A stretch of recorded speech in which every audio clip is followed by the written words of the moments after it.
Salut, c'est Mickaël, artisan dans la région bordelaise. Bon, aujourd'hui, je te donne pas mon avis sur le meilleur cadenet de Bordeaux, mais plutôt sur le nouveau tournevis de chez Vera, le Craftform 900 Compact, qui m'accompagne ici. Unboxing de cette boîte, tu as donc la sacoche qui fait à peu près 18 cm par 7-8 cm de haut, une notice, ton autocollant pour ton camion, et ici, tu as un velcro qui te permet de fixer éventuellement ta sacoche. Et ils ont même fait un petit tableau pour te donner les qualités d'adhérence suivant ton matériau. Allez, on ouvre ensemble. Ici, on va y retrouver le tournevis. Et ensuite, on a 18 embouts amovibles. 3 plats, 5 cruciformes, 4 scie pans et 5 torx. Et pour moi, le gros plus de cet outil, c'est que tu as quand même 18 tournevis qui sont réunis dans une sacoche qui fait en gros la taille d'une main.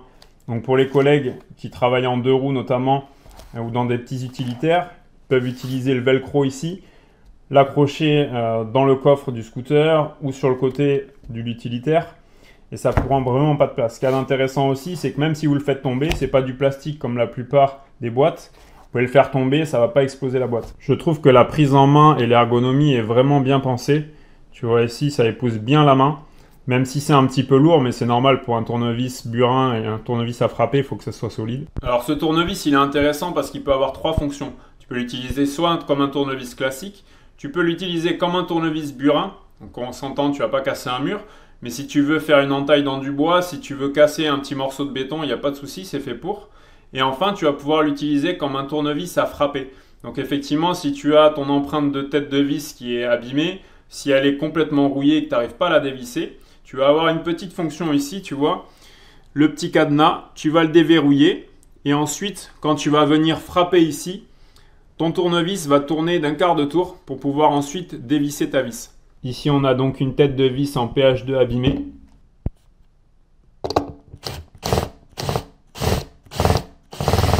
On active donc la fonction tournevis à frapper en déverrouillant le cadenas.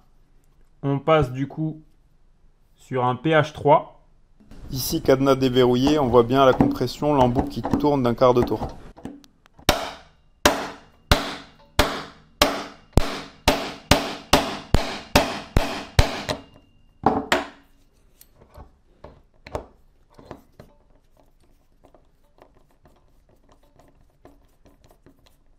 Bon, comme tu as pu le voir, la fonction tournevis à frapper, ça fonctionne très bien. Avec un embout un petit peu plus large, ça permet de créer ici une empreinte un petit peu plus large pour ta vis. Et ici, l'embout n'a absolument pas bougé, donc il y a une vraie résistance sur l'impact. Allez, on teste le mode burin sur cette dalle de béton, on va voir ce que ça donne. Allez, on prend l'embout plat, le plus large, donc 1,2 par 6,5.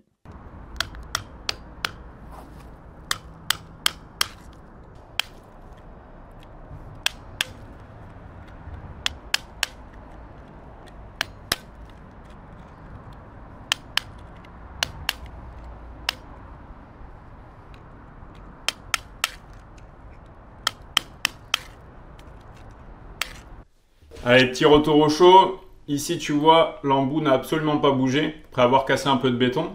Donc, ce que je peux te dire après quelques semaines d'utilisation, c'est que j'ai apprécié le fait que l'embout soit assez long. Ça te permet de passer un peu partout avec ta visseuse ou avec ton tournevis. Par contre, attention à ne pas utiliser la visseuse à choc. L'embout a été fait de manière à supporter jusqu'à 25 Newton. Alors, le fait que le kit complet soit compact et multifonction, ça permet vraiment d'alléger ta caisse à outils. Et moi, ce que j'adore, c'est que ça permet d'éviter, tu vois, ce genre de tournevis dans ta caisse à outils parce que tu as eu la flemme d'aller chercher un burin ou parce que tu as forcé un peu trop sur une vis. Mais là, effectivement, il est vraiment fait pour. Tu vas pouvoir le martyriser sans aucun problème. Donc, j'espère que le test t'a plu et je te dis à bientôt pour des nouveautés.